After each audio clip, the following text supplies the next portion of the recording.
Officer Bryce Mitchell smirked as he tightened the handcuffs around Maya Washington's wrists. "Your kind doesn't belong in Oak Ridge Heights," he sneered. Little did he know, Maya's Apple Watch had already connected to Lieutenant General Zara Washington at the Pentagon, who was hearing every word through her secure military line.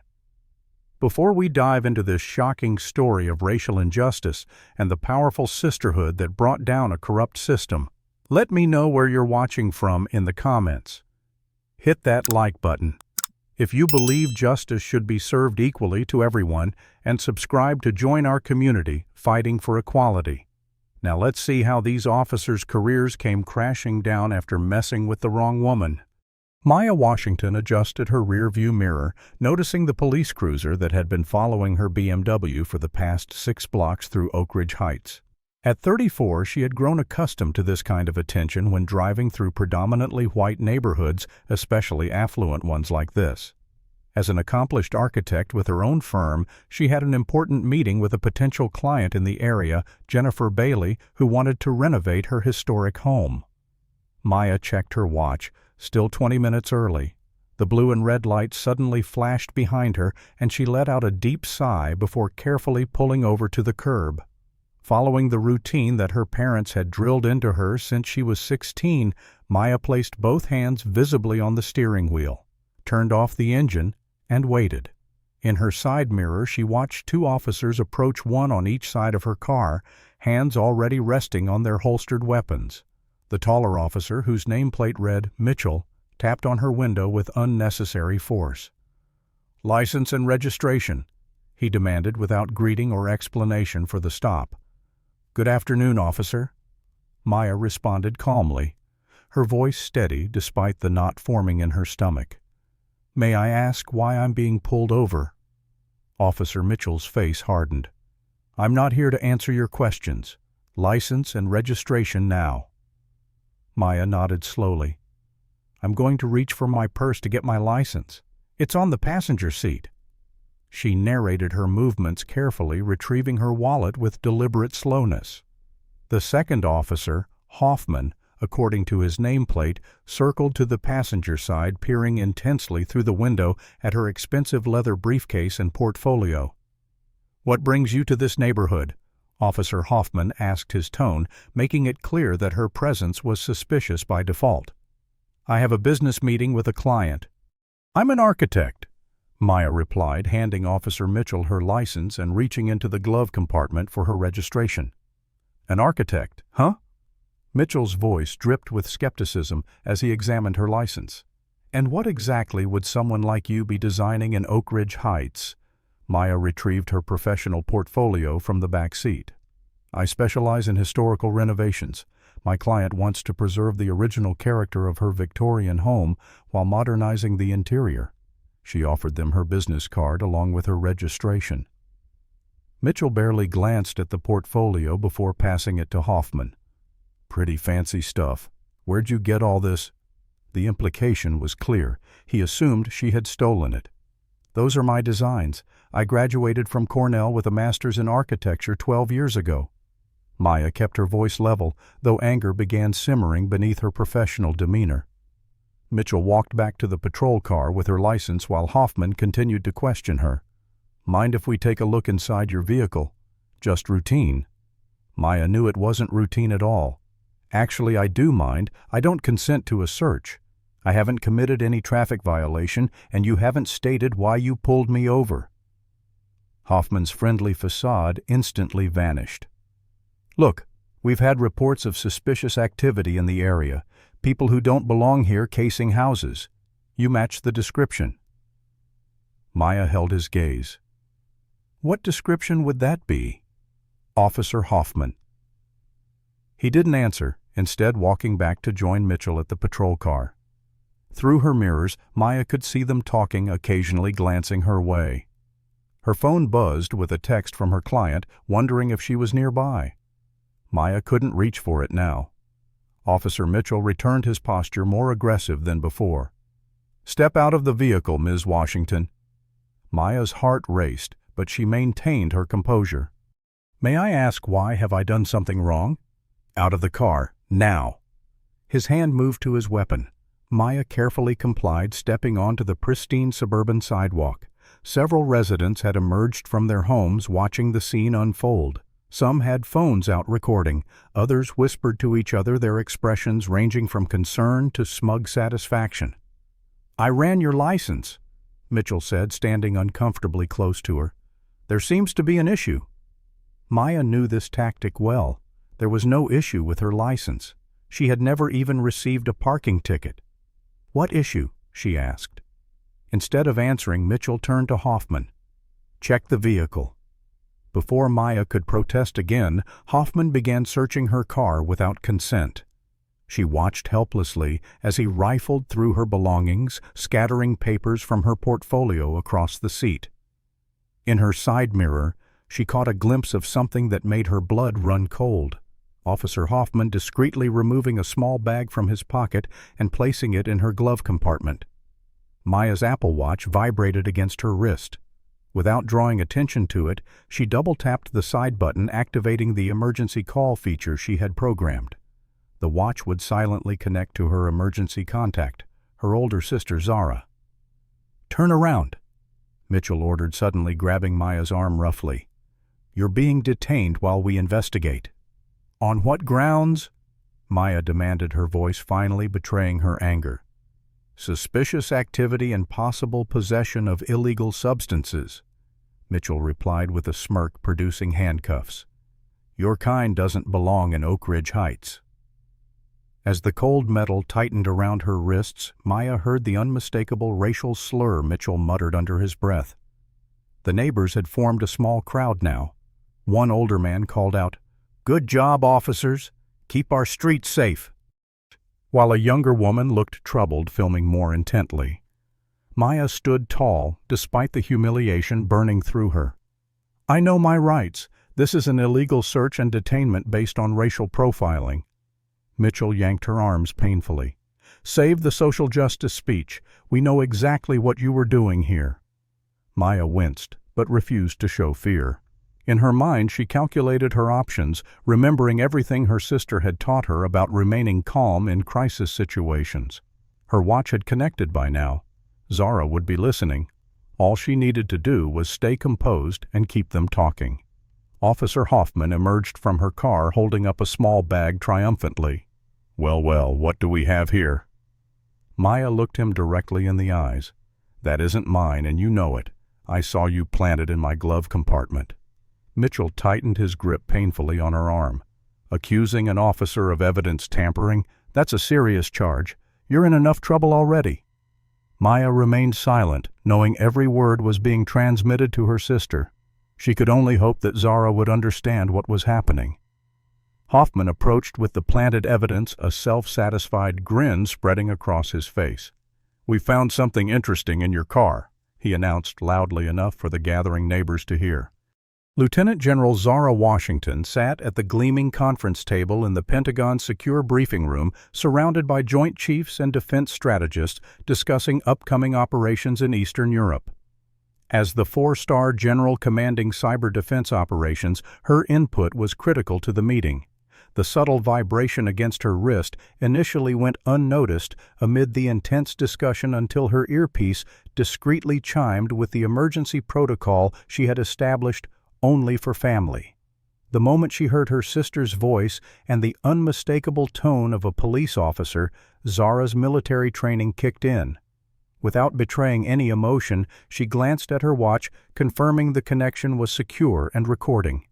"If you'll excuse me, there's an urgent security matter requiring my immediate attention," she stated calmly, rising from her chair. The others nodded respectfully as she exited, her aide following closely behind. Once in the hallway, Zara quickened her pace toward her office. "Contact Colonel Hayes and Lieutenant Rodriguez immediately," she instructed her aide. "Tell them it's Protocol Sierra Whiskey."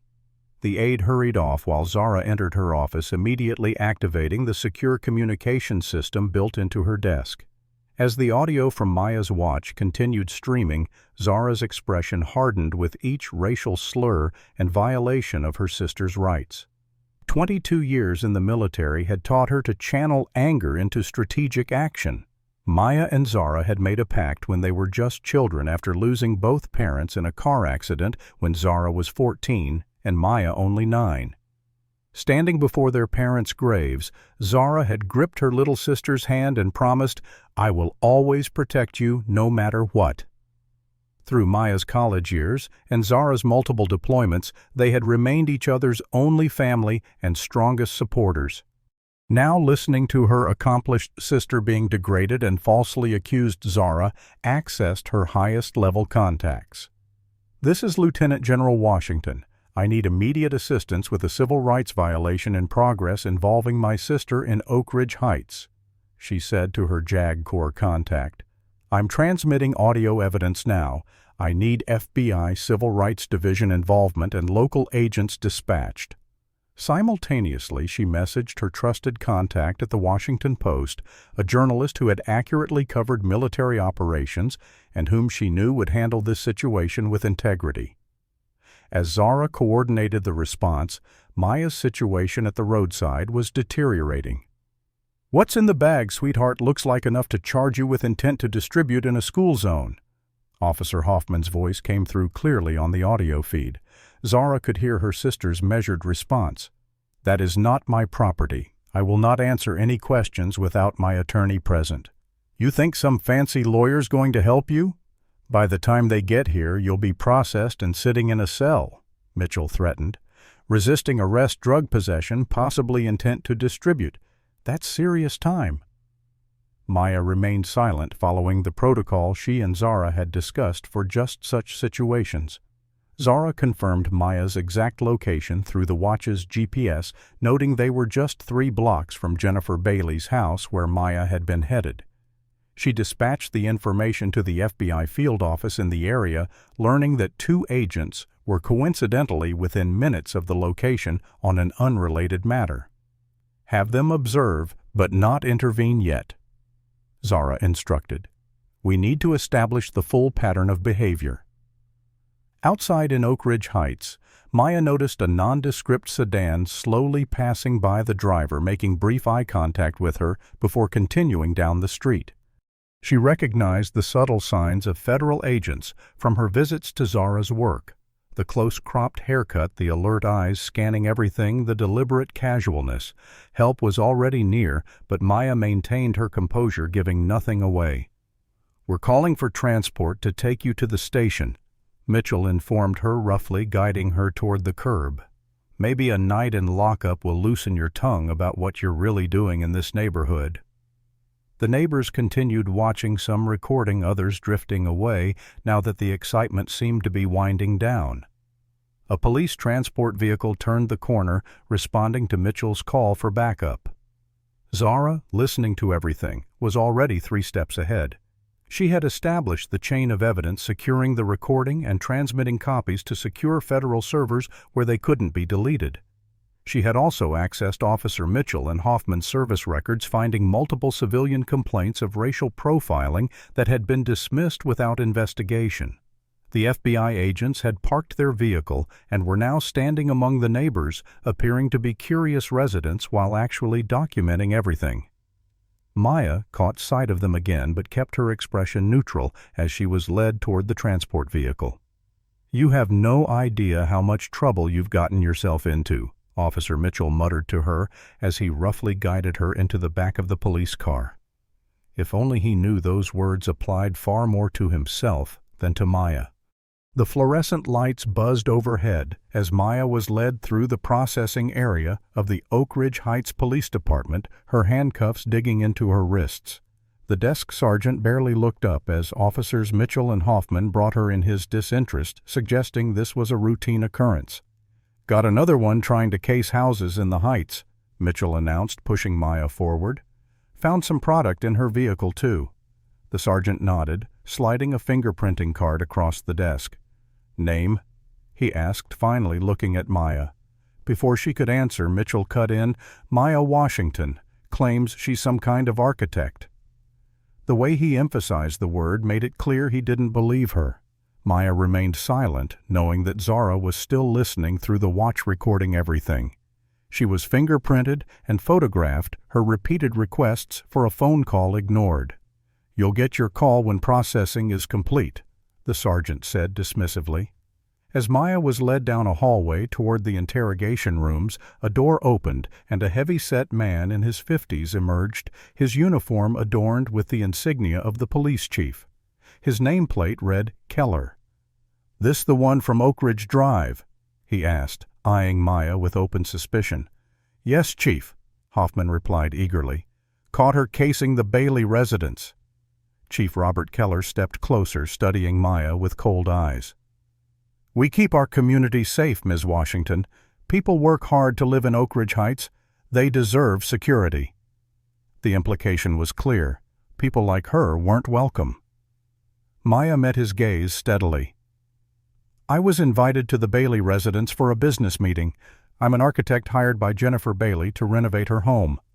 Keller's expression didn't change. "That's what they all say. Some story to explain why they're where they shouldn't be."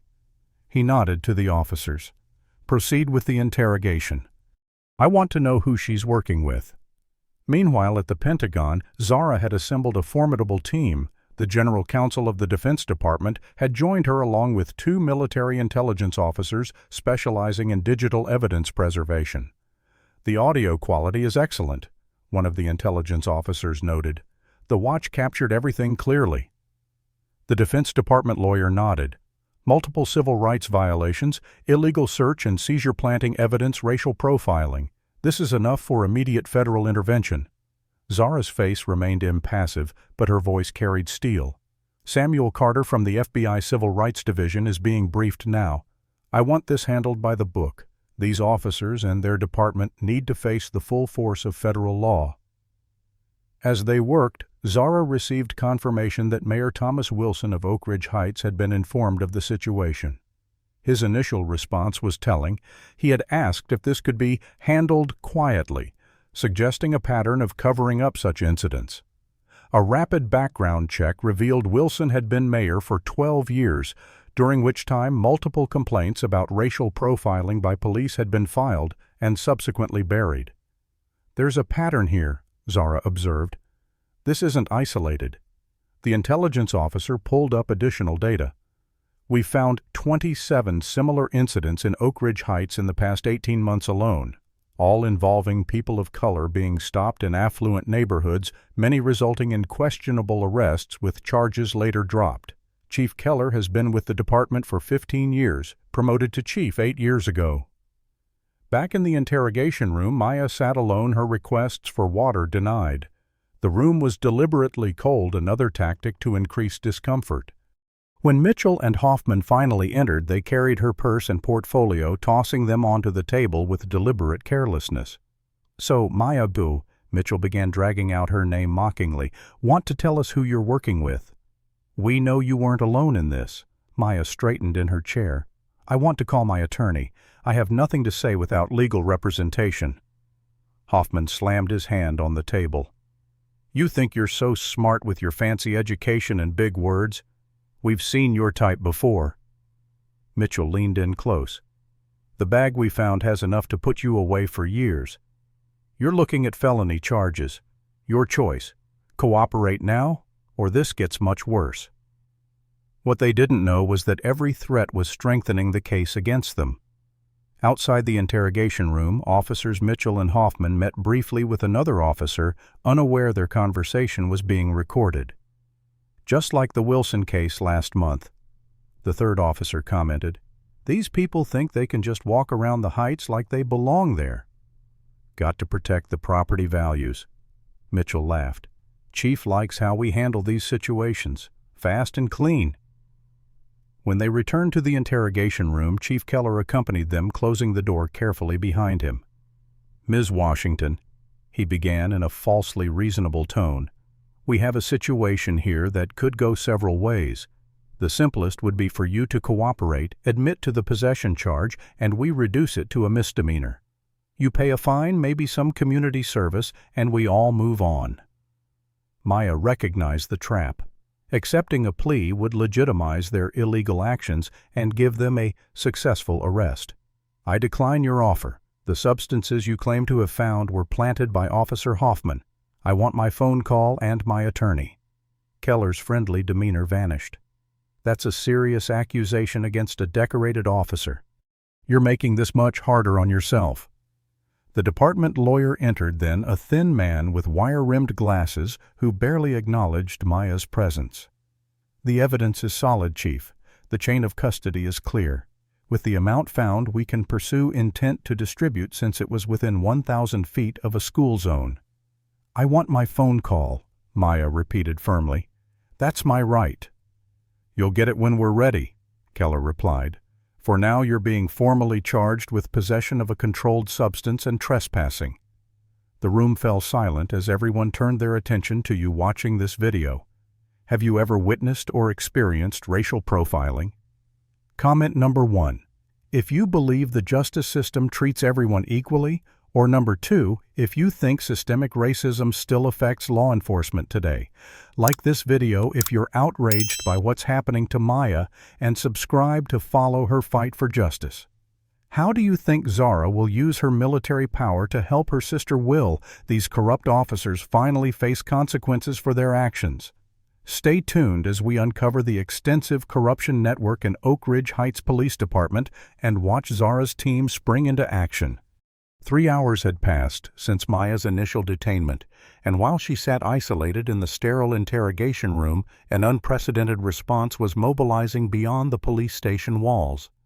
At the FBI field office, Special Agent Dominic Rivers reviewed the emergency warrant that had just been approved by a federal judge based on the live stream evidence transmitted from Maya's watch. The judge had been particularly disturbed by the clear audio of evidence being planted authorizing an immediate federal intervention. "We move in 20 minutes, Rivers instructed his team of 12 agents. "Full documentation by the book. These charges need to stick." 40 miles away, Zara's military helicopter touched down at Fort Belvoir, where she was met by a contingent of military police and 3 JAG officers specializing in civil rights law. "The FBI has secured the warrant," Colonel Jessica Hayes informed her as they moved toward the waiting vehicles. "We're coordinating with them now, but your status as next of kin gives us additional legal standing to intervene." Zara nodded, her uniform impeccable, despite the urgent circumstances. "What's the media situation?" "Growing by the minute," Lieutenant Rodriguez replied, showing her a tablet with social media feeds. "The neighbors' videos have gone viral. 3 national networks are already outside the police station, and the Washington Post is running with the story in 30 minutes. The military convoy moved out, lights flashing but sirens silent, heading toward Oak Ridge Heights with precision timing to coincide with the FBI operation. Back at the client's house that Maya never reached, Jennifer Bailey paced anxiously in her living room. After Maya failed to arrive for their scheduled appointment, she had called repeatedly with no answer. Growing concerned, she had driven the route Maya would have taken and encountered the aftermath of police activity, neighbors still gossiping evidence markers on the street. When one neighbor mentioned a black woman in a BMW being arrested, Jennifer immediately contacted her brother, a civil rights attorney in D.C. "They arrested her for being in our neighborhood, Richard," she explained, her voice shaking with anger. "She's one of the most respected architects in the region. This is outrageous." Her brother was already in motion, making calls to colleagues with federal connections, unknowingly adding another layer to the pressure building against the Oak Ridge Heights Police Department. Social media was exploding with the neighbors' videos, particularly one showing Officer Hoffman's suspicious movements around Maya's glove compartment, which had been enhanced and slowed down by online viewers who clearly identified the planting of evidence. The hashtag #JusticeForMaya was trending nationally, bringing further scrutiny to a department that preferred to operate without oversight.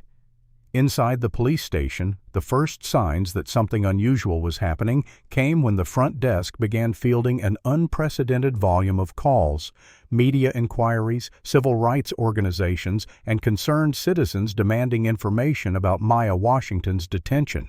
The desk sergeant, increasingly flustered, finally approached Chief Keller's office. "Sir, something's going on. We've got news vans pulling up outside, and the mayor's office has called 3 times in the last hour." Keller's phone rang again. Mayor Wilson himself, this time demanding an explanation. "Tom, it's a routine drug arrest." Keller insisted, pacing his office. Caught a woman casing houses in the Heights, found some product in her car. Nothing unusual. Then why am I getting calls from the governor's office? Wilson demanded. There are videos online, Robert. People are saying your officers planted evidence. Tell me this isn't another situation like the Johnson case. Keller's face flushed with anger. Those videos don't show anything definitive. My officers are professionals. We're processing her now, everything by the book. Meanwhile, Officers Mitchell and Bryce remained confident, preparing the formal charges against Maya.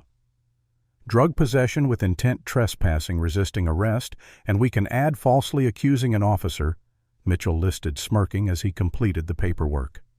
That's enough to keep her locked up until arraignment at minimum. Judge Pearson will set bail too high for her to make it. Hoffman nodded in agreement. Another success story. The Heights residents will be pleased. Property values protected once again. Their confidence stemmed from years of similar operations conducted without consequences, protected by Chief Keller and Mayor Wilson's tacit approval. What they couldn't know was that this time they had inadvertently targeted someone with the connections and resources to expose their entire operation. In the interrogation room, Maya remained composed despite her exhaustion and growing discomfort. She had been denied water for over 2 hours, a deliberate tactic to increase stress. Still, she continued to demand her attorney and phone call, knowing that each denial was another violation being recorded. At the Pentagon, Zara's absence from the Joint Chiefs meeting had raised questions that were quickly answered when the Defense Secretary received a briefing on the situation. General Washington has my full support, he confirmed to his staff. This is exactly the kind of civil rights violation that undermines public trust in institutions. I want the military's cooperation with the FBI to be seamless on this. The FBI director had also been briefed, authorizing full intervention given the clear evidence of civil rights violations and corruption. This appears to be systematic, he noted to his staff. I want to know if this department has a pattern of similar behaviors and who's been covering for them. As federal agents and military lawyers converged on Oak Ridge Heights, a deeper investigation had already uncovered a troubling connection. Officer Mitchell's father, Harold Mitchell, was one of the wealthiest real estate developers in the region, with significant investments in Oak Ridge Heights properties. Mayor Wilson had received substantial campaign contributions from Mitchell's development company, and Chief Keller's brother-in-law served as legal counsel for the same firm. The implication was clear. There was financial motivation behind the systematic harassment of minorities in the neighborhood. The first indication that the Oak Ridge Heights Police Department received that this routine drug arrest was anything but came when an officer monitoring the security cameras noticed 3 black SUVs and 2 unmarked sedans pulling up outside, followed by a military vehicle. "Chief," he called out urgently, "we've got feds outside, a lot of them." Keller rushed to the monitor, his face paling as he watched FBI agents in windbreakers deploying around the building's perimeter. "What the hell is this about?" he muttered, reaching for his phone to call the mayor again. Before he could dial the front desk, called up, "Chief, there's an FBI Special Agent Rivers here with a federal warrant demanding immediate access to Maya Washington and all evidence in her case." The carefully constructed power structure that had protected the department's practices for years was about to face its most serious challenge. As federal agents prepared to enter the building, Zara Washington stood among them, her military uniform and Lieutenant General's stars, leaving no doubt about the seriousness of the situation. The storm that had been gathering was about to break over Oak Ridge Heights with unprecedented force. The glass doors of the Oak Ridge Heights Police Department swung open as FBI Special Agent Dominic Rivers strode in, flanked by 6 agents in FBI windbreakers. The desk sergeant looked up, his usual bored expression replaced by apprehension as Rivers placed a federal warrant on the counter.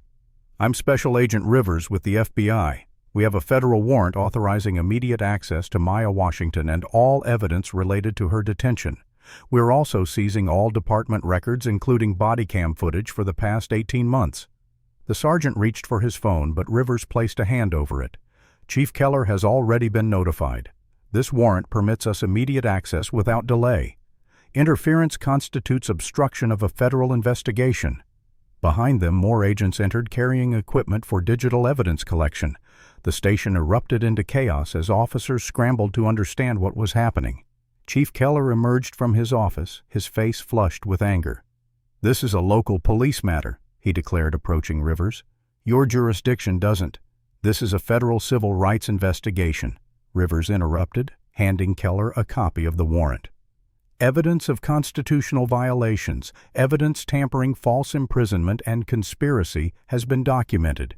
Your jurisdiction ended the moment your officers violated Ms. Washington's civil rights."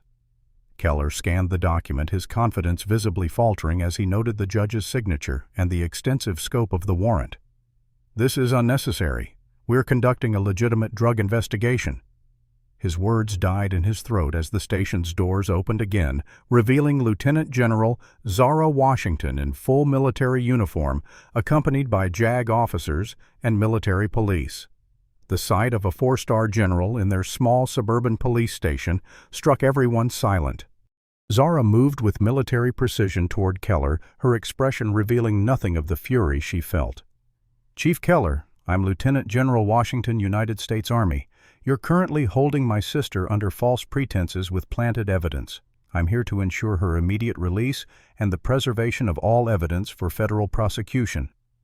Keller's face drained of color as he looked between Zara and the FBI agent, suddenly understanding the magnitude of the situation. "There must be some misunderstanding." "There is no misunderstanding," Zara cut him off. "Every moment of her detention has been recorded, including Officer Hoffman planting evidence in her vehicle and Officer Mitchell's racial slurs. Now, where is my sister?" Before Keller could respond, Officers Mitchell and Hoffman emerged from a hallway, stopping short at the sight of federal agents and military personnel filling their station. Mitchell's shock quickly turned to defiance as he approached. "What's going on here, Chief? This is out of proportion for a simple drug bust." Zara turned to face him, her gaze ice cold. "Officer Mitchell, I presume I heard everything you said to my sister, every word, every threat, every slur." Mitchell's eyes darted to her uniform, to the stars on her shoulders, confusion giving way to the first flickers of fear. "I don't know what you're talking about, ma'am." In response, Zara activated her phone, and Mitchell's voice filled the room. "Your kind doesn't belong in Oak Ridge Heights." The recording continued with the sound of handcuffs tightening and Maya's calm assertion of her rights. Mitchell's face paled. "That's been taken out of context."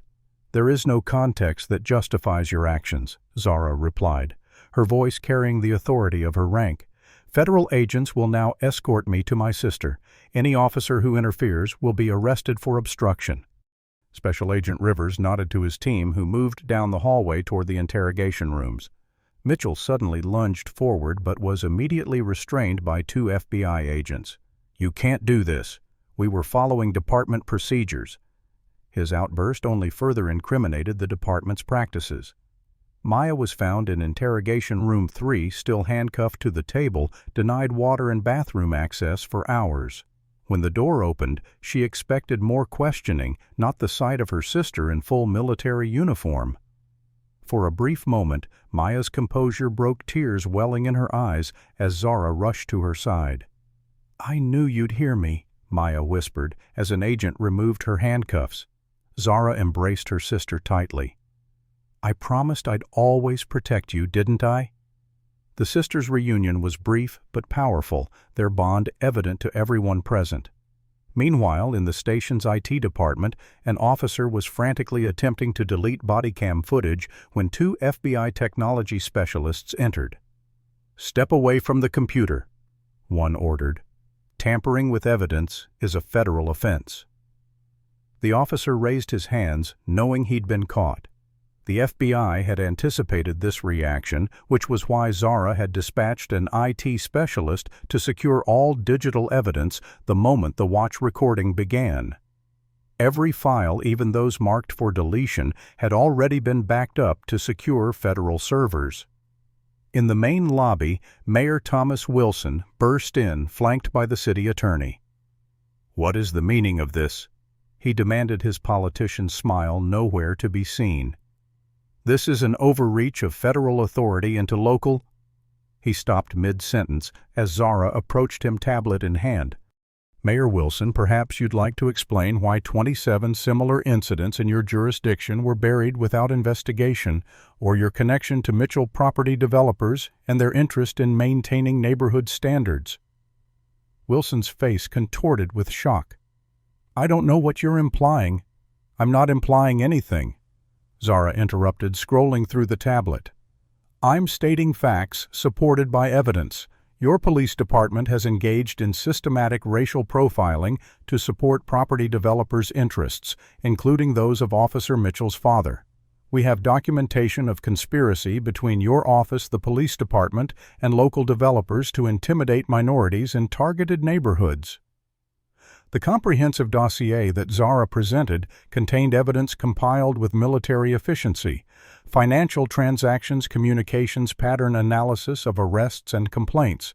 Wilson looked from the tablet to the gathering media outside the glass doors, clearly calculating his best move for political survival. "I had no knowledge of any targeted enforcement," he finally stated, already distancing himself from the police department. Officers Mitchell and Hoffman were officially placed on administrative leave, their badges and weapons confiscated by Chief Keller in a belated attempt to appear cooperative. Mitchell stared at Zara with undisguised hatred. "Do you have any idea who my father is in this community?" The threat in his voice was unmistakable. Zara met his gaze without flinching. "I know exactly who Harold Mitchell is, including his campaign contributions, real estate holdings, and offshore accounts. Would you like to continue this conversation?" Mitchell fell silent, the reality of his situation finally sinking in. As Maya was escorted from the station, reporters surged forward, cameras flashing. Zara shielded her sister from the media frenzy, guiding her toward a waiting vehicle. Chief Keller made one last desperate attempt to control the narrative, approaching Agent Rivers with a proposition. "There's room for cooperation here," he suggested quietly. "My department has information on several ongoing federal cases that might be valuable to you." Rivers regarded him coldly. "Are you attempting to bargain with me, Chief Keller? Because that sounds remarkably like obstruction of justice on top of your other problems." Keller stepped back, finally understanding that his usual tactics would not work here. As the sisters departed, Special Agent Rivers addressed the gathered press. "The FBI and Department of Justice are conducting a full investigation into civil rights violations by the Oak Ridge Heights Police Department. We will hold a comprehensive press conference tomorrow morning at 9 a.m. Until then, we have no further comment." Behind closed doors, Maya finally allowed herself to process the trauma of the day, leaning on her sister's strength as they left behind a police department in turmoil, its long-standing corrupt practices exposed to public scrutiny at last.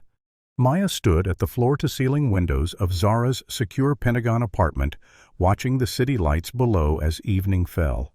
The soft cotton of borrowed clothes felt strange against her skin. After hours in the interrogation room, the hot shower had washed away the physical discomfort, but not the psychological impact of the day's events.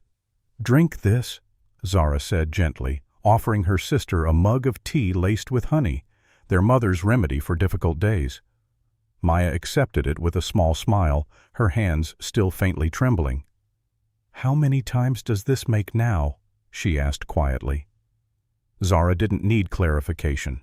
Throughout Maya's life, from elementary school, when teachers assumed she couldn't possibly have written her own exceptional essays, to college, when campus security repeatedly stopped her walking to late-night architecture studio sessions, to professional conferences where she was mistaken for support staff rather than a keynote speaker, Maya had faced the burden of proving she belonged in spaces others entered without question. "Too many," Zara replied, settling beside her sister on the couch. "But this time is different. They picked the wrong person to target." Maya sipped her tea, memories surfacing unbidden. "Remember when Dad got pulled over with us in the car? I was maybe 7. Zara nodded. Their father, a respected surgeon, had been driving his Mercedes through an affluent neighborhood when police stopped him, ordering him out of the vehicle and questioning him aggressively while his terrified daughters watched from the back seat. "He was so calm," Zara recalled. "He made sure we could see him, keeping his hands visible, speaking respectfully even as they disrespected him. Later he told me he was teaching us how to survive." "I've done everything right," Maya said, her voice cracking slightly. "Education, career, following all the unwritten rules. And still in their eyes." She trailed off, the day's humiliation washing over her again. Zara placed a hand on her sister's shoulder. "This isn't about you doing anything wrong. This is about a corrupt system that's about to face consequences." She opened her laptop, showing Maya the preliminary findings from the investigation launched just hours earlier. "This goes far beyond two racist officers," Zara explained, scrolling through documents. "We've uncovered a coordinated effort between the police department and local developers to systematically drive minorities out of Oak Ridge Heights and surrounding areas to increase property values." The evidence was damning. Internal emails between Chief Keller and Mayor Wilson discussing neighborhood improvement strategies, code for harassment and profiling, financial records showing payments from development companies to a community safety fund that supplemented officers' salaries, statistics revealing that people of color were 27 times more likely to be stopped, searched, and arrested in Oak Ridge Heights than white residents. Harold Mitchell, Officer Mitchell's father, is one of the largest property developers in the region, Zara continued. His company has purchased over 60 properties in historically diverse neighborhoods, followed by increased police presence that mysteriously targets remaining minority homeowners with citations, stops, and arrests until they sell, usually below market value. Maya studied the pattern of development spreading across the digital map. "Gentrification through intimidation," she observed. "It's deliberate and coordinated. And illegal," Zara added firmly. "Federal housing discrimination, civil rights violations, conspiracy evidence tampering, false imprisonment. The list goes on. The FBI has already identified at least 30 similar cases to yours in the past year alone." A knock at the door interrupted them. Zara checked the security camera before admitting Jennifer Bailey, Maya's client, whom she never reached that morning. Jennifer rushed forward, embracing Maya. "I'm so sorry this happened to you," she said, her voice thick with emotion. "When you didn't show up, I started calling around. One of my neighbors showed me the video." Maya returned the embrace, surprised by the genuine concern. "Thank you for coming. I'm okay, really." Jennifer shook her head, pulling back to meet Maya's eyes. "It's not okay, and you shouldn't have to be strong about this. What they did was wrong." She turned to Zara, extending her hand. "Jennifer Bailey, my brother Richard is with Carlson Civil Rights Attorneys. He's already filing to join the federal case as a civilian complainant." Zara shook her hand, impressed. "That's helpful. Civilian testimony strengthens the case considerably." Jennifer's expression hardened. "I have more than testimony. I have evidence." She produced a thumb drive from her purse. 2 years ago, I served on the Oak Ridge Heights Community Development Board. I resigned after 3 months when I realized what was happening, but I kept copies of everything. Minutes from closed meetings, where police and developers coordinated enforcement priorities, target lists of undesirable properties that happened to be owned by people of color, everything. This was a critical breakthrough. While Maya's case provided irrefutable evidence of individual officers' misconduct, Jennifer's documents established the systematic nature of the corruption. As the women reviewed the files, Maya faced a difficult decision whether to step forward publicly as the face of the case. "Going public means exposure," Zara cautioned. "Media attention, potential harassment, your business could suffer." Maya considered this. Remembering the younger neighbors who had recorded the officers' misconduct, their expressions troubled as they witnessed injustice. "If I stay silent, nothing changes," she finally said. "I have the resources and support to fight this. Many others don't." Across town, Officers Mitchell and Hoffman were meeting with the police union representative in a quiet bar, planning their defense. "This will blow over," the union rep assured them. "We'll claim you had reasonable suspicion based on recent burglaries in the area. The evidence search was conducted according to department procedures." Mitchell wasn't convinced. "They have recordings. My father is furious. He says this could expose everything." The union rep lowered his voice. "Chief Keller is contacting Judge Harmon. He signed off on many of the previous cases and can't afford for them to be reopened. The state attorney general owes the mayor political favors. This will be contained." Their confidence was misplaced. At that very moment, FBI agents were executing search warrants on Judge Harmon's chambers, the mayor's office, and the headquarters of Mitchell Development Corporation. The evidence they uncovered was explosive. Recordings of departmental meetings explicitly discussing neighborhood cleansing strategies, a database tracking minority homeowners with notes on which ones were susceptible to pressure, and financial records showing kickbacks to officers who generated the most property turnovers through arrests and citations. Back at the Pentagon apartment, Zara received a concerning call from her commanding officer. "General Washington, we've received inquiries about your involvement from Senator Blackburn's office. The senator has ties to development interests in Virginia and is attempting to frame this as military overreach into civilian law enforcement." Zara had anticipated political pushback. "The evidence stands on its own, sir. My relationship to the victim gave me standing to intervene, but the federal case is proceeding independently now." "Watch yourself," her commander advised. "Powerful interests are being threatened. I'm assigning additional security to both you and your sister." The implied threat only strengthened Maya's resolve. "I'm doing the press conference tomorrow," she decided. "People need to see that this could happen to anyone, even the sister of a military general." As they prepared for the morning news cycle, Maya reviewed her architectural projects, realizing she needed to contact her team about her unexpected absence. Opening her email, she found hundreds of messages, colleagues offering support, potential clients expressing outrage at her treatment, and most surprisingly, other residents of Oak Ridge Heights sharing similar experiences of harassment and profiling. One message stood out, from a young black law student who had been arrested in Oak Ridge Heights 6 months earlier on identical charges, his career nearly ruined before the charges were quietly dropped without explanation. "Your story is my story," he wrote. "Please don't let them bury this again." Do you think Maya should go public with her experience, knowing the personal and professional risks? Comment number 1, if you believe speaking out is worth the potential backlash, or number 2, if you think she should protect her privacy and let the legal system work behind the scenes. Like this video if you're amazed by the sister's courage and strength, and subscribe to see how this corruption case unfolds. How far do you think this conspiracy extends? Is it just one town, or a symptom of a more widespread problem across America? Stay tuned as we reveal what happens at tomorrow's explosive press conference, where Maya will have to decide whether to become the public face of this case.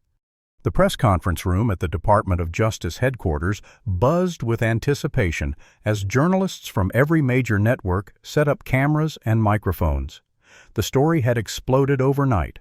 What began as a viral video of a black woman being wrongfully detained had evolved into a federal investigation of systematic corruption, with implications reaching into police departments, local government, and real estate development companies. At precisely 9 o'clock, Special Agent Dominic Rivers approached the podium flanked by senior Justice Department officials, civil rights attorneys, and military representatives. But it was the two women standing center stage who commanded attention. Lieutenant General Zara Washington in full dress uniform, her posture military perfect, and Maya Washington elegant in a tailored Navy suit, her expression composed despite the banks of cameras tracking her every move. "Good morning," Rivers began. "I'm Special Agent Dominic Rivers of the FBI Civil Rights Division. We're here to address the wrongful detention of Maya Washington and the broader pattern of civil rights violations uncovered in Oak Ridge Heights. I'll make a brief statement, after which Ms. Washington will speak, followed by questions." The room fell silent as Rivers outlined the preliminary findings, evidence tampering by officers Mitchell and Hoffman. documented racial profiling, and a conspiracy between the police department, local government officials, and real estate developers to intimidate minority residents. When Maya stepped to the microphone, the clicking of cameras intensified. She took a deep breath, centering herself before speaking. "My name is Maya Washington. I'm an architect, a business owner, and a citizen who was targeted, humiliated, and falsely arrested yesterday for one reason: being black in an affluent neighborhood." Her voice, initially soft, gained strength as she continued. "What happened to me is not unique or unusual. It's a daily reality for people of color across this country. The only unusual aspect is that I had resources most victims don't have: a sister with the power to intervene, access to immediate legal representation, and technology that recorded everything." Maya described her experience in measured terms, her professional demeanor making the officer's actions seem all the more outrageous by contrast. She didn't raise her voice or use emotional language. She didn't need to. The facts spoke for themselves. "This was never about public safety," she concluded. "It was about who belongs and who doesn't, who has the right to move freely through certain spaces, who deserves dignity and presumption of innocence. I'm standing here today because for every Maya Washington who has a general for a sister, there are thousands who face this abuse without resources or recourse. This stops now." The impact of her words was palpable. Even the most seasoned journalists were visibly moved. Rivers returned to the podium, directing attention to large screens where evidence would be presented. "We're releasing select portions of audio recordings from Ms. Washington's watch, synchronized with body camera footage we've recovered. Be advised that this contains offensive language." The recordings were damning. Officer Mitchell's casual racial slurs. Officer Hoffman clearly planting evidence their conversations about keeping the neighborhood safe from people like Maya. Split-screen video showed the officer's body cam footage alongside neighbors' recordings, providing multiple angles of the same events. Most powerful was the audio from the interrogation room, where Maya repeatedly requested an attorney while being threatened with fabricated charges. Following the recordings, Rivers presented documentation of the broader conspiracy, maps showing the pattern of targeted enforcement against minority residents' financial records, linking police department funding to property development companies, and internal communications, explicitly discussing demographic improvement of neighborhoods. Based on this evidence, the Department of Justice has opened a formal pattern or practice investigation into the Oak Ridge Heights Police Department, Rivers announced. Additionally, criminal charges are being filed against officers Bryce Mitchell and Derek Hoffman for civil rights violations, evidence tampering, and false imprisonment. Chief Robert Keller is being charged with conspiracy and obstruction of justice. Mayor Thomas Wilson and 3 executives from Mitchell Development Corporation are under investigation for conspiracy to violate federal housing laws. The press conference continued for nearly 2 hours as reporters dug into the extensive evidence. Social media exploded with reactions, the hashtags #JusticeForMaya and #OakRidgeCorruption trending nationally. By afternoon, the story had gone global, with international outlets covering what was now being called a textbook case of institutional racism. Back at the police department, the remaining officers watched the press conference in stunned silence.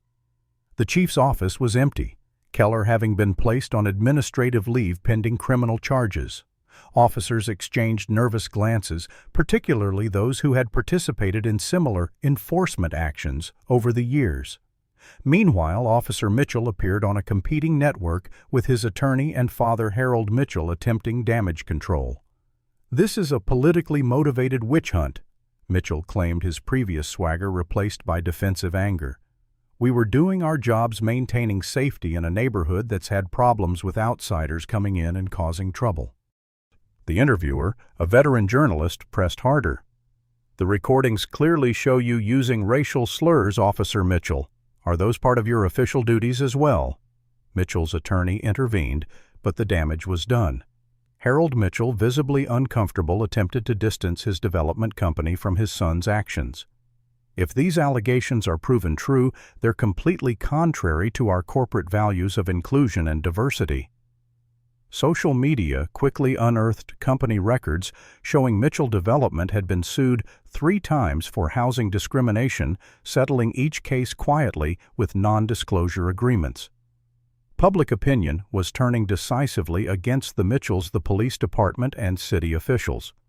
As the press conference concluded, more victims began coming forward.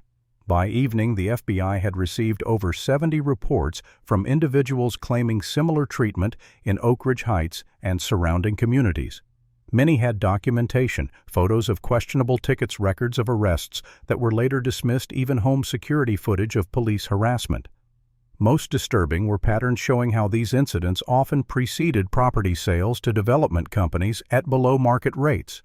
The state's attorney general announced an independent investigation separate from the federal case, focusing on judicial misconduct after evidence emerged that Judge Harrison Pearson had systematically approved questionable warrants and set excessive bail for minority defendants in Oak Ridge Heights.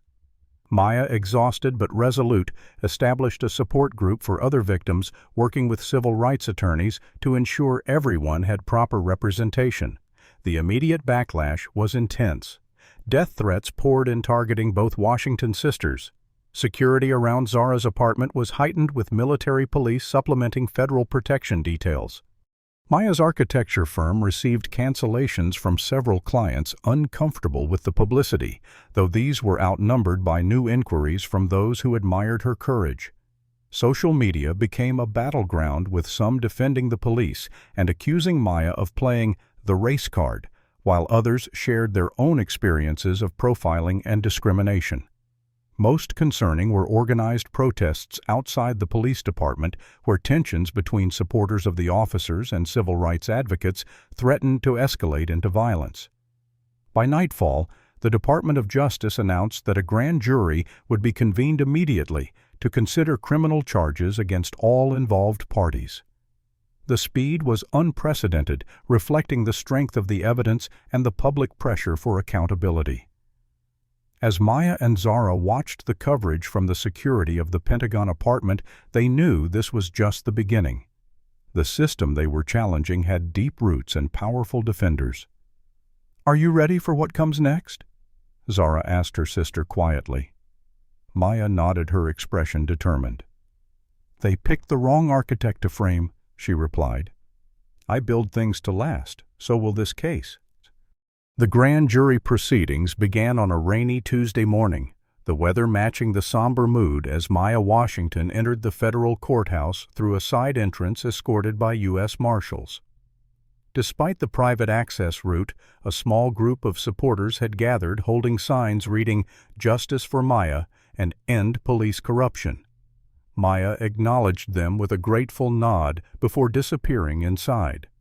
The grand jury room was smaller than she had imagined, an intimate space where 23 citizens would hear evidence and determine whether criminal charges should be brought against those responsible for her ordeal. Maya had prepared extensively, with federal prosecutors reviewing her testimony multiple times to ensure accuracy.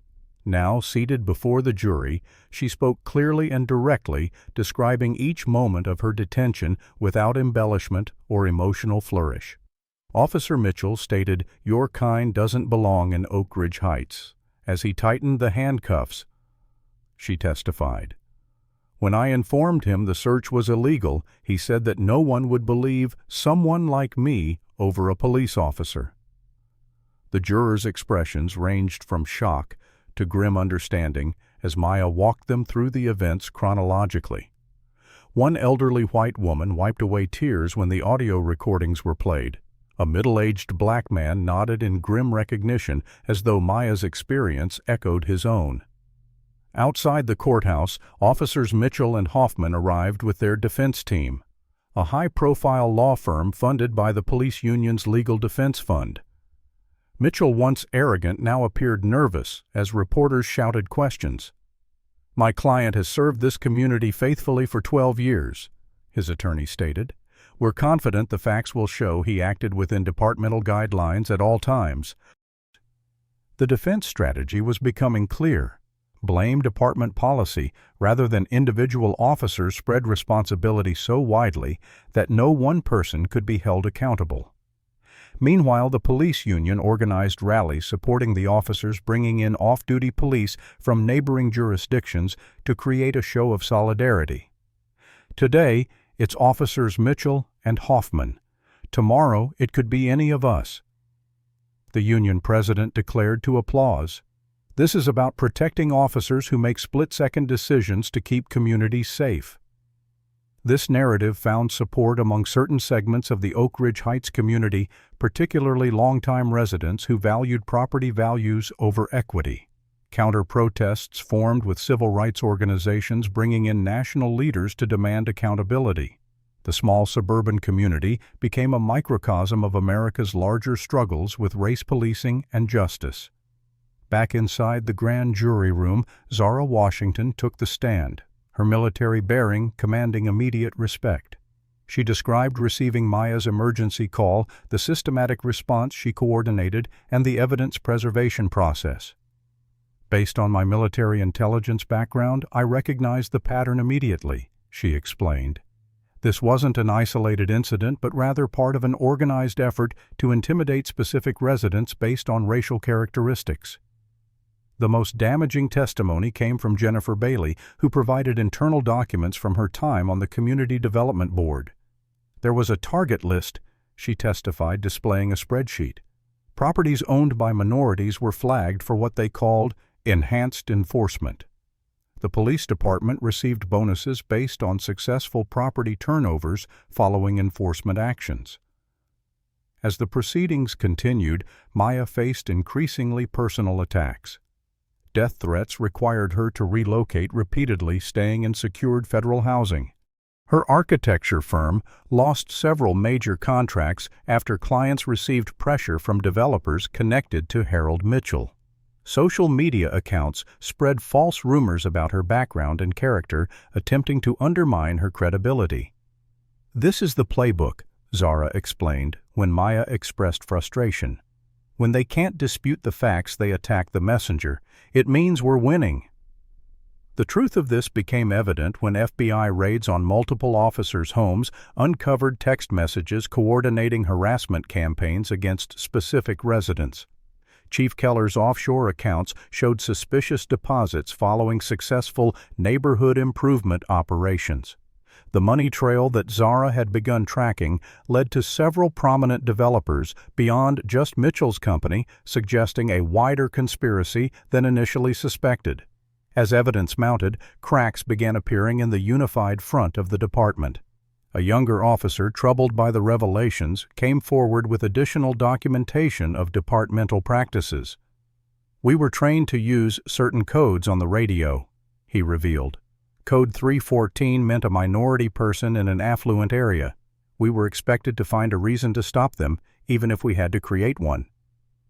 Public opinion shifted dramatically when national media obtained body cam footage from other incidents similar to Maya's, establishing a clear pattern of misconduct spanning years. The mayor, initially supportive of his police department, attempted to distance himself as his own involvement became clear. "I was not aware of the specific tactics being employed," he claimed in a press statement, though emails proved otherwise. The grand jury worked with unusual speed, returning indictments after just 9 days of testimony. The charges were sweeping. Officers Mitchell and Hoffman were indicted for civil rights violations, evidence tampering, false imprisonment, and conspiracy. Chief Keller faced additional charges of organizational corruption and obstruction of justice. 6 other officers were indicted for participating in the same scheme over multiple years. Most significantly, Mayor Wilson was indicted for conspiracy and misuse of public office, while Harold Mitchell and 2 other developers faced charges related to housing discrimination and bribery of public officials. The indictments sent shockwaves through the community. The police department, now under interim leadership, struggled to maintain basic operations, as nearly a third of its officers were either charged or placed on administrative leave. Chief Keller, recognizing the severity of the evidence against him, attempted to flee the country, but was arrested at Dulles International Airport with $60,000 in cash and a one-way ticket to a non-extradition country. Maya watched the news of the arrests from her temporary apartment, emotions conflicted. The system that had failed her was now responding with unprecedented force. Yet she took no joy in seeing the officers in handcuffs, their families watching in distress as they were processed into the same system they had weaponized against others. "This isn't about vengeance," she told Zara. "It's about changing the system so this doesn't happen to someone else." As the criminal cases progressed toward trial, Maya focused on building something positive from her ordeal. Using her architectural expertise, she began designing a community advocacy center in Oak Ridge Heights specifically intended to serve residents facing housing discrimination and police misconduct. The journey through the justice system had revealed both its profound flaws and its potential for correction when properly motivated.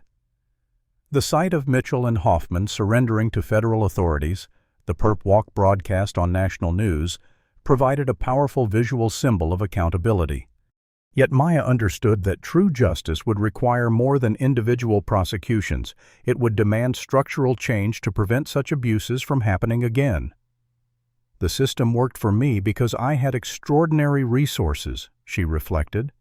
"Our goal now is to make those resources available to everyone regardless of who their sister might be."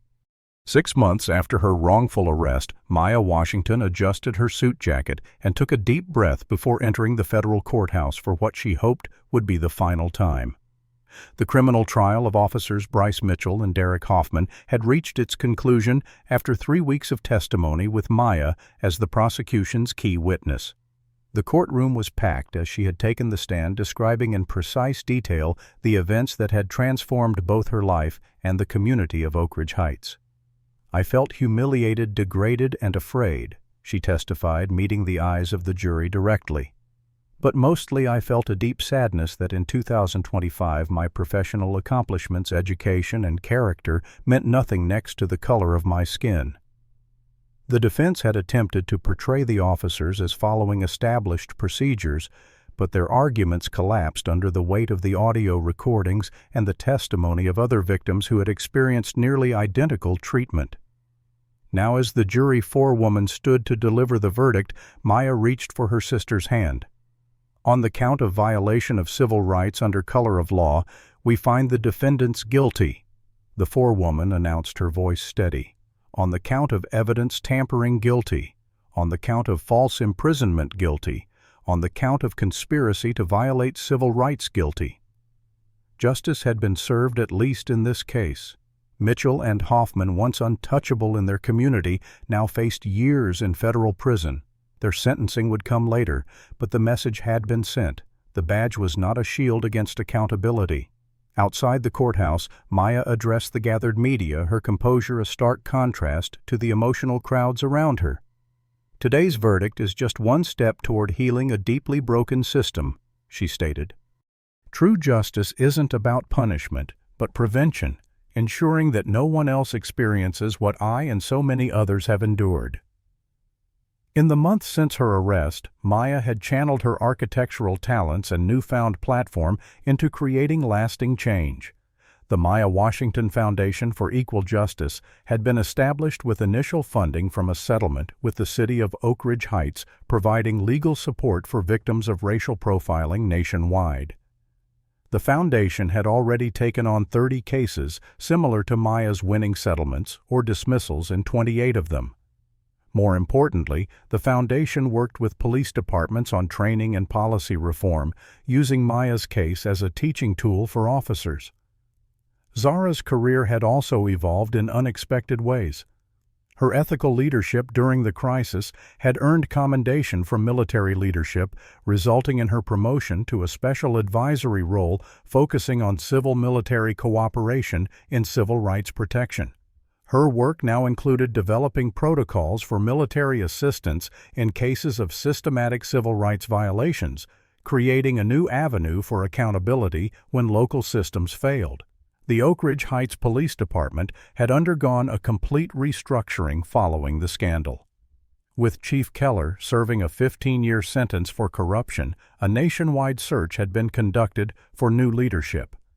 The appointment of Chief Vanessa Richardson, a progressive black woman with a background in community policing and civil rights law, signaled a fundamental shift in departmental philosophy. Under Chief Richardson's leadership, the department implemented civilian oversight body camera requirements with automatic upload protocols to prevent tampering and implicit bias training that used real cases rather than theoretical scenarios. Every officer was required to reapply for their position with thorough background checks and psychological evaluations. Most significantly, the department's incentive structure was completely redesigned to reward community engagement rather than arrest statistics. Maya's professional life had taken new direction as well. Though she had lost some clients in the aftermath of the publicity, her architecture firm had gained new prominence through a contract to design Oak Ridge Heights' new community center, a project specifically focused on creating welcoming spaces for the diverse population the previous power structure had tried to exclude. Working alongside Jennifer Bailey, who had become both friend and business partner, Maya developed a specialty in equitable community development, ensuring that revitalization efforts benefited existing residents rather than displacing them. The former mayor, Thomas Wilson, had been convicted on corruption charges, his 16-year political career ending in disgrace and a 10-year prison sentence. His replacement, elected in a special election with record turnout, was a young civil rights attorney who had campaigned on transparency and inclusivity. One of the new mayor's first acts was to establish a reparations commission to compensate victims of the previous administration's discriminatory practices. Perhaps most satisfying was the settlement reached with the development companies implicated in the scheme. Harold Mitchell's company and two others were required to create a $100 million affordable housing fund, ensuring that displaced residents could return to the neighborhoods they had been forced to leave. Mitchell himself, facing both criminal charges and civil lawsuits, had been forced to resign from his company's board. His reputation and fortune diminished. On a warm spring afternoon, 6 months after the verdicts, Maya drove through Oak Ridge Heights in her BMW, retracing the route that had led to her arrest. The experience was markedly different. As she stopped at a traffic light, a patrol car pulled alongside her. The officer, newly hired under Chief Richardson's administration, nodded respectfully before continuing on his route. No following, no harassment, no assumption of criminality. Just the professional courtesy every citizen deserved. Maya parked outside Jennifer's Victorian home, the renovation project that had been interrupted by her arrest now nearly complete. As she gathered her portfolio, she noticed a young black woman waiting nervously on the sidewalk, clutching a portfolio of her own. "Miss Washington," the young woman called tentatively. "I'm Aisha Thomas. I'm the architecture student you agreed to mentor through the foundation program." Maya smiled, extending her hand. "It's wonderful to meet you, Aisha. Right on time. I like that." As they walked toward the house, Aisha glanced around the affluent neighborhood. "I was nervous coming here," she admitted quietly. "After everything that happened to you." Maya placed a reassuring hand on the young woman's shoulder. "That's why this work matters. Every space belongs to all of us. Never forget that." Inside, as they spread architectural drawings across Jennifer's dining room table, Maya reflected on the journey that had brought her to this moment. The trauma remained, but it had been transformed into purpose. The system that had failed her was being rebuilt imperfectly, but meaningfully. Most importantly, she was ensuring that the next generation would walk paths made slightly easier by her struggle. "The foundation of any good design," she explained to Aisha, "is understanding that what we build today shapes how people live tomorrow. Architecture isn't just about buildings, it's about creating spaces where everyone belongs." The same could be said for justice. What experiences have you had with unfair treatment by authorities? Do you believe that individual actions can truly change broken systems? Comment below to share your thoughts on Maya and Zara's fight for justice. If this story moved you, please hit the like button and subscribe to hear more powerful accounts of courage in the face of injustice. Share this video with someone who needs to understand the reality of racial profiling in America today. Thank you for joining me on this journey through one woman's fight to transform tragedy into lasting change. Remember, justice isn't just about what happens in courtrooms, it's about what we build together in our communities. This powerful story teaches us that justice often requires both courage and privilege to achieve. Maya's experience highlights how racial profiling continues to impact even the most accomplished individuals, regardless of their education or status. The systematic corruption revealed in Oak Ridge Heights demonstrates how racism can become institutionalized when unchallenged, with economic interests often driving discrimination. What made this case different was Maya's access to extraordinary resources through her sister's position, a privilege most victims of racial profiling don't have. The transformation of the police department shows that meaningful change requires complete systemic overhaul, not just removing a few bad apples. Perhaps most importantly, this story reminds us that true justice isn't about vengeance, but creating lasting change that prevents future injustice. By converting her trauma into advocacy, Maya ensured her experience would protect others. The power of recorded evidence proved crucial, highlighting how technology can expose truths that might otherwise remain hidden. Finally, the story teaches us that belonging is a fundamental right that no one should have to justify based on their appearance. What experiences have you had standing up against injustice? Has someone ever judged you based solely on your appearance? Comment below with your thoughts on Maya and Zara's fight against corruption. If this story resonated with you, please hit that like button and subscribe to hear more powerful accounts of courage in the face of discrimination. Share this video with someone who needs to understand the reality of racial profiling in America today. Thank you for joining our community that believes in equality and justice for all. Remember, change begins when brave individuals refuse to accept the status quo.